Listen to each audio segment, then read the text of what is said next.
ಸರಿ ಸರ್, ನಮ್ಮ ಜೂರಿಯಾಗಿ ನಾವು ಕೇಳ್ಕೊಂಡಾಗ ನಮ್ಮ ಗಣೇಶ್ ಕಾಸರಗೋಡು ಸರ್ ನಮ್ಮ ಜೊತೆ ಜಾಯಿನ್ ಆಗಿದ್ದಾರೆ. ಸೊ ಮೊದಲಿಗೆ ಅವರಿಂದನೇ ಸ್ಟಾರ್ಟ್ ಮಾಡ್ಬಿಡೋಣ ನಮ್ಮ TNIT ಮೀಡಿಯಾ ಅವಾರ್ಡ್ಸ್ ಬಗ್ಗೆ. ಹಲೋ,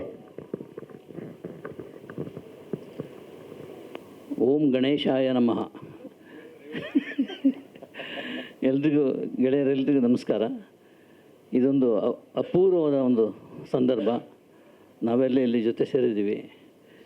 ಇದಕ್ಕೆ ಕಾರಣಕರ್ತರಾದವರು ರಘು ಭಟ್, ಮಿತ್ರ, ತಮ್ಮ ಎಲ್ಲ. TNIT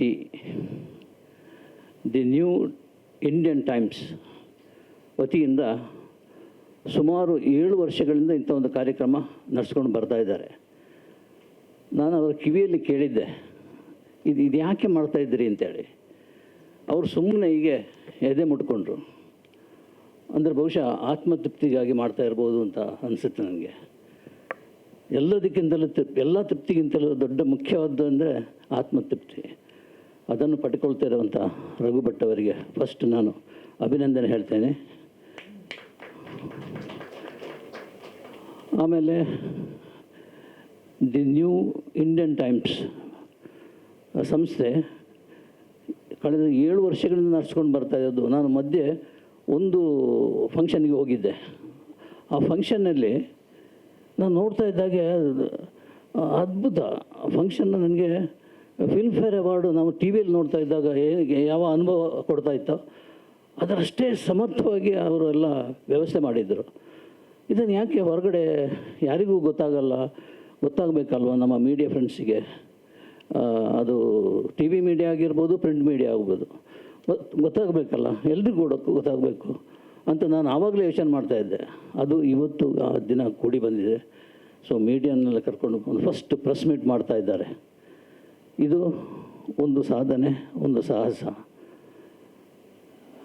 ಇದಕ್ಕಿಂತ ಮುಖ್ಯವಾಗಿ ನನಗೆ ಒಂದು ರಿಕ್ವೆಸ್ಟ್ ರಘು ಭಟ್ ಅವರಲ್ಲಿ. ಅವರು ಎಲ್ರಿಗಾಗಿ ಏನೇನೋ ಮಾಡ್ತಾ ಇರ್ತಾರೆ. ಏನೇನೋ ಅಂದರೆ ತುಂಬ ಒಳ್ಳೆ ಕೆಲಸಗಳನ್ನು ಮಾಡ್ತಾ ಇರ್ತಾರೆ.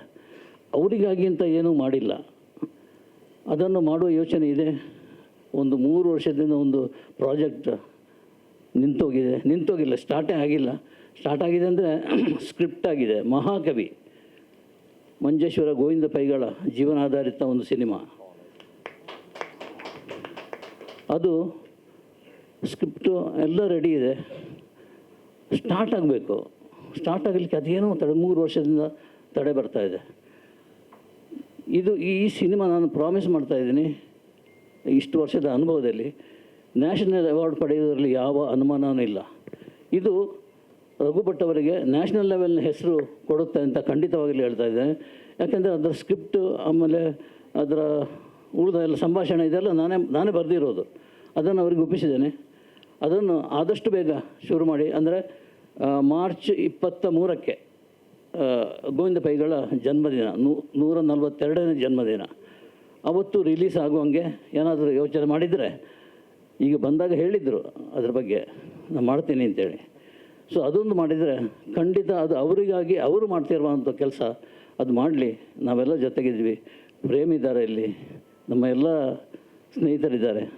ಅವರೆಲ್ಲ ನೆರವಿನಿಂದ, ಅವರೆಲ್ಲ ಶುಭಾಶಯಗಳಿಂದ ಇದನ್ನು ಶುರು ಮಾಡಿದರೆ ಅಂತ ನನಗೆ ಒಂದು ಭಾರಿ ಖುಷಿಯಾಗುತ್ತೆ.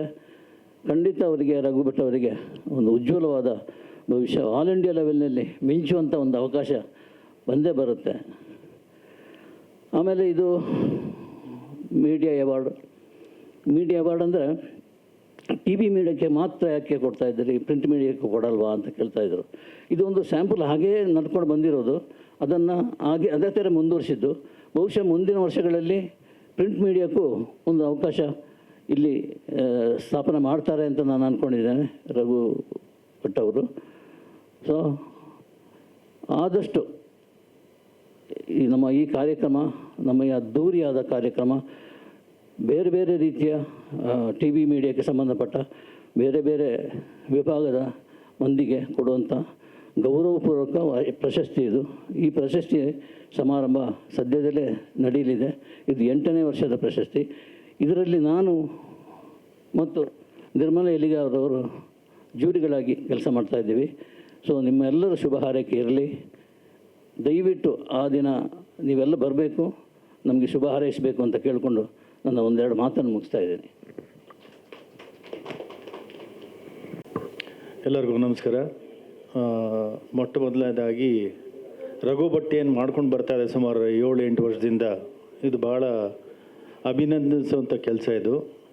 ನಾವು ಕಲಾಭಿಮಾನಿಗಳಿಗೆ ಕ್ರೀಡೆಗಳಲ್ಲಿ ಪ್ರೋತ್ಸಾಹ ಮಾಡಿ ಅವರಿಗೆ ಅವಾರ್ಡ್ಸ್ ಕೊಡೋದು ಸರ್ವೇ ಸಾಮಾನ್ಯ. ಅದು ಅಂಥ ಒಂದು ದೃಷ್ಟಿಯಲ್ಲಿ ನನ್ನ ಪ್ರಕಾರ ಜುಡಿಷರಿ ಆಗಿರ್ಬೋದು, ಪೊಲೀಸ್ ಆಗಿರ್ಬೋದು, ಅದೇ ರೀತಿ ಮಾಧ್ಯಮದವ್ರಿಗೆ ಬಹಳ ಇಂಪಾರ್ಟೆಂಟ್ ಆದ ಒಂದು ಜವಾಬ್ದಾರಿ ಇದೆ. ಅಂಥವ್ರನ್ನ ಗುರುತಿಸಿ ಅವ್ರನ್ನ ಪ್ರೋತ್ಸಾಹದ ಕೆಲಸ ಇಲ್ಲಿ ತನಕ ಯಾರೂ ಮಾಡಿರಲಿಲ್ಲ. ಆ ಒಂದು ಕೆಲಸ ನಮ್ಮ ರಘು ಭಟ್ ಏನು ಮಾಡ್ತಿದ್ರೆ ನಿಜವೂ ಪ್ರಶಂಸಂಥ ಕೆಲಸ ಇದು.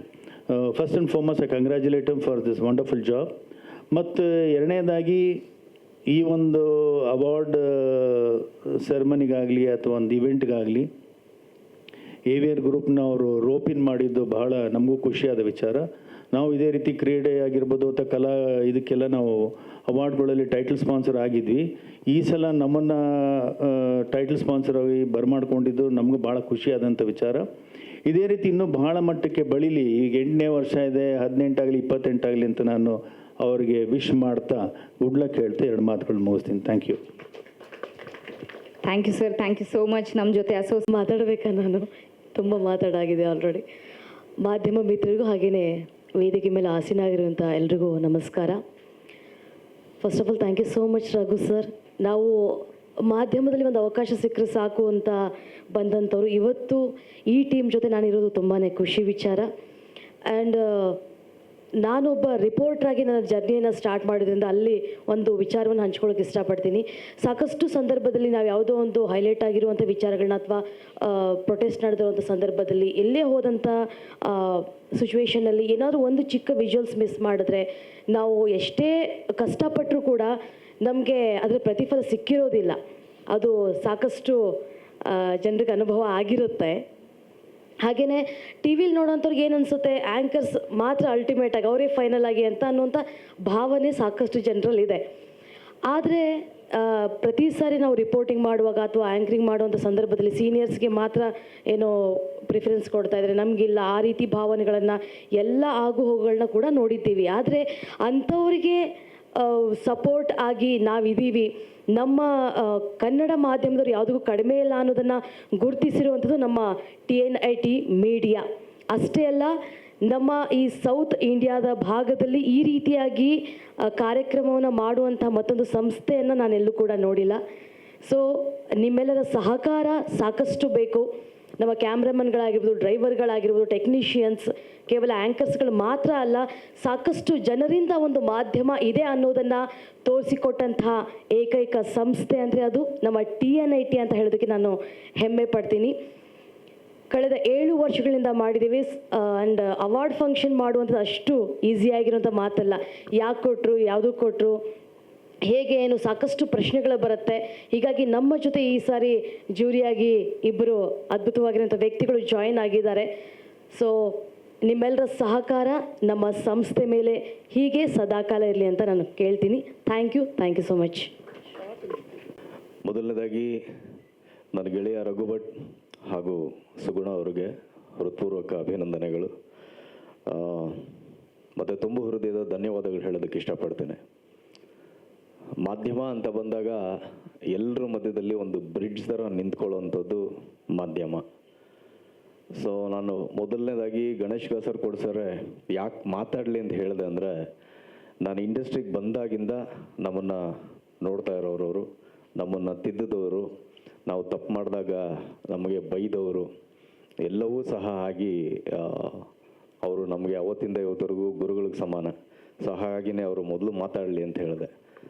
ಗಣೇಶ್ ಕಾಸರಗೋಡು ಅವ್ರಿಗೆ ಮತ್ತು ಅವರ ಮಿತ್ರರು ಮತ್ತೆಲ್ಲ ಪತ್ರಿಕೋದ್ಯಮ, ನಾನು ಬರವಣಿಗೆ ಪತ್ರಿಕೋದ್ಯಮದ ಬಗ್ಗೆ ಯಾಕೆ ಭಾಳಷ್ಟು ಹೆಮ್ಮೆ ಅಂದರೆ, ಎಲ್ರಿಗೂ ಅವ್ರದ್ದೊಂದು ಸೋರ್ಸ್ ಆಫ್ ಇನ್ಕಮ್ ಅಂತ ಇರುತ್ತೆ. ಬಟ್ ಆದರೆ ಪತ್ರಿಕೋದ್ಯಮಕ್ಕೆ ಮಾತ್ರ, ಅದರಲ್ಲೂ ಬರವಣಿಗೆ ಪ್ರಿಂಟ್ ಮೀಡಿಯಾದವ್ರಿಗೆ, ಅವರು ಬರೀ ಅಕ್ಷರಗಳನ್ನೇ ನಂಬಿಕೊಂಡು ಬದುಕ್ತಾ ಬಂದಿರೋರು ಅವತ್ತಿಂದ ಇವತ್ತವರೆಗೂ.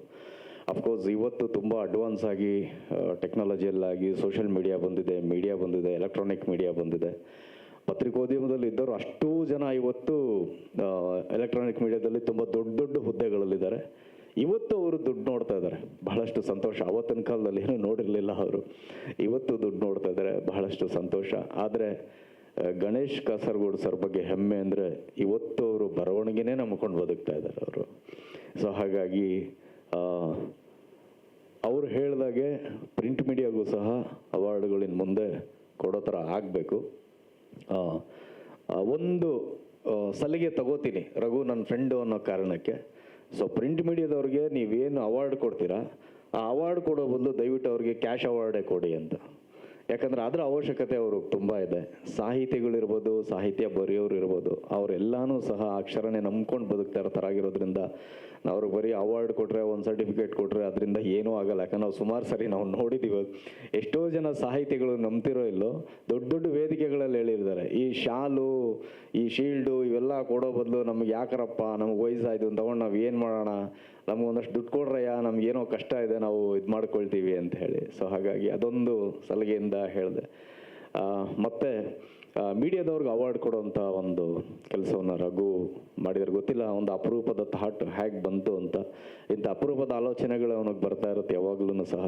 ನಾನು ಕೇಳಿದೆಲ್ಲ ಕಮರ್ಷಿಯಲ್ ಏನಾದರೂ ಇದೇನಪ್ಪ ಇದರಲ್ಲಿ ಅಂತ. ದೇವರಣ್ಣ ಇದರಲ್ಲಿ ನಾನು ನೋಡಿದಾಗೆ, ಅವರು ಅಂದ್ಕೊಂಡಾಗೆ ಕಮರ್ಷಿಯಲ್ ಅನ್ನೋದು ಏನೂ ಇಲ್ಲ ಇದರಲ್ಲಿ. ಅವನಿಗೆ ಒಂಥರ ಪ್ರೀತಿ ಮಾಧ್ಯಮದವರು ಅಂದರೆ ನೋಡಿ, ಅಲ್ಲೆಲ್ಲ ಪಾಪ ಇಷ್ಟೊತ್ತಲ್ಲ ಅಷ್ಟು ಜನ ಹುಡುಗರು, ಹೊಸ ಹುಡುಗರು ಬಂದು ಇಲ್ಲಿ ಕ್ಯಾಮ್ರಾ ಇಟ್ಕೊಂಡೊಂದು ಸೆರೆ ಹಿಡಿತಾ ಇರ್ತಾರೆ.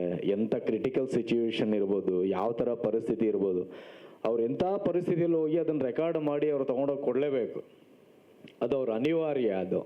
ಸೊ ಅಂಥವ್ರ ಬಗ್ಗೆ ಒಂದು ಅವಾರ್ಡನ್ನು ಕೊಡೋದು ಖುಷಿ ಆಗ್ತಾರೆ ಅವರು, ಒಂದು ಮೋಟಿವೇಟ್ ಮಾಡ್ದಂಗೆ. ಇದು ಕೊಡ್ತಾ ಇರೋದು ರಘು ಇದೊಂದು ಅವಾರ್ಡ್ ಅಂತ ಅಷ್ಟೇ ಅಂದ್ಕೊಳ್ಬೇಡ.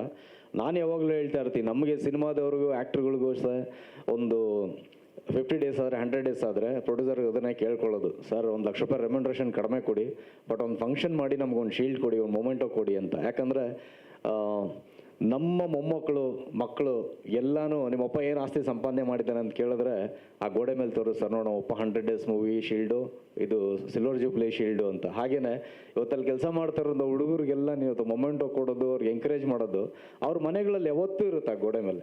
ಯಾಕಂದರೆ ಮನೆಗೆ ಬಂದವ್ರು ಯಾವತ್ತೂ ನೀವೇನು ಆಸ್ತಿ ಸಂಪಾದನೆ ಮಾಡಿದ್ದೀರಾ, ಎಲ್ಲಿ ಸೈಟ್ ಇದೆ, ಎಲ್ಲಿ ಜಮೀನಿದೆ ಅಂತ ಕೇಳಲ್ಲ. ಅವ್ರು ನೋಡದೆ ಗೋಡೆ ಮೇಲೆ ಏನು ರೀ ಅವಾರ್ಡು ಅಂತಾರೆ, ಅದೇ ಅವ್ರಿಗೆ ಒಂದು ಅಪ್ರಿಷಿಯೇಷನ್. ಸೊ ಅಂಥ ಒಂದು ಅದ್ಭುತವಾದಂಥ ಕೆಲಸವನ್ನು ಮಾಡ್ತಾ ಇದೆಯಾ ರಘು, ಒಳ್ಳೆಯದಾಗಲಿ ನಿನಗೆ ಮತ್ತು ಸುಗುಣ ಇಬ್ಬರಿಗೂ ಸಹ. ಈ ಒಂದು ಕಾರ್ಯಕ್ರಮಕ್ಕೆ ನಾನು ಅತಿಥಿ ಅಂತ ಹೇಳ್ಕೊಳ್ಳೋಕೆ ಇಷ್ಟಪಡಲ್ಲ, ಯಾಕಂದರೆ ಇದು ನನ್ನ ಕಾರ್ಯಕ್ರಮ, ನನ್ನ ಫ್ಯಾಮಿಲಿ, ಅವರಿಬ್ಬರು ಎಕ್ಸ್ಟೆಂಡೆಡ್ ಫ್ಯಾಮಿಲಿ, ಸುಗುಣ ಮತ್ತು ರಘು. ಸೊ ಹಾಗಾಗಿ ಅವನೇನು ಮಾಡ್ತಾನೆ ಅಂದರೆ there is no notice, very short notice. Brother ಎಂತ ಎಲ್ಲಿ ಜಿಮ್ಮ ಆರಾಮ ಫ್ರೀನಾ ಅಂತ ಹೇಳ್ರಗು ಅಂದರೆ 1ನೇ ತಾರೀಕು 6:30 ಬ್ರದರ್ ಇಲ್ಲಿ ಹೈಟ್ ಪಾರ್ಕು ಏನು ಅಂದರೆ ಅದು ಇದಿದೆ, ಪ್ರೆಸ್ ಮೀಟ್ ಇದೆ, ನಾನು ಮೀಡಿಯಾ ಇದು ಮಾಡ್ತೀನಲ್ಲ ಅದು. ಓಕೆ ಬ್ರದರ್ ಬಾಯ್, ಮಾತಾಡ್ತೀನಿ, ಮುಗ್ದಾಯ್ತು. ಫ್ರೀ ಇದೆಯಾ, ಬರ್ತೀಯಾ, ಹಿಂಗೇನೋ ಒಂದು ಪ್ರೋಗ್ರಾಮ್ ಮಾಡ್ಕೊಳ್ತಾ ಇದ್ದೀನಿ, ಹೆಸರು ಹಾಕ್ಲಾ, ನೋ ನಥಿಂಗ್, ನೋ ನೋಟಿಸ್ ಅಂದರೆ ಆ ಥರ ಒಂದು ಸಲ್ಲಿಗೆ, ಆ ಥರ ಒಂದು ಹಕ್ಕು ಅವನಿಗಿದೆ. ಯಾಕಂದರೆ ಅಷ್ಟು ಸಮಾಜಮುಖಿ ಕೆಲಸಗಳನ್ನು ಯಾವಾಗಲೂ ಮಾಡ್ತಾ ಇರ್ತಾರೆ ಗಂಡ ಹೆಂಡತಿ ಇಬ್ಬರು ಸೇರಿಕೊಂಡು. ಸೊ ಹಾಗಾಗಿ ಈ ಒಂದು ಪ್ರೆಸ್ ಮೀಟ್ನೇನು ಆಯೋಜನೆ ಮಾಡಿದ್ದಾರೆ ಈ ಸರಿ ಇನ್ನೂ ಬಹಳ ಅದ್ಭುತವಾದಂಥ ಕೆಲಸಗಳನ್ನು ಮಾಡ್ತಾ ಇದ್ದಾರೆ. ಇದು ಸೌತ್ ಇಂಡಿಯಾ ಲೆವೆಲ್ಗೆ ತೊಗೊಂಡೋಗಿ ಎಲ್ಲ ಭಾಷೆಯವ್ರಿಗೂ ಸಹ, ಎಲ್ಲ ಮೀಡಿಯಾದವ್ರಿಗೂ ಸಹ ಅವಾರ್ಡ್ ಕೊಡುವಂಥ ಕೆಲಸ. ಒಳ್ಳೆಯದಾಗಲಿ. Wish you all the very best. Thank you so much.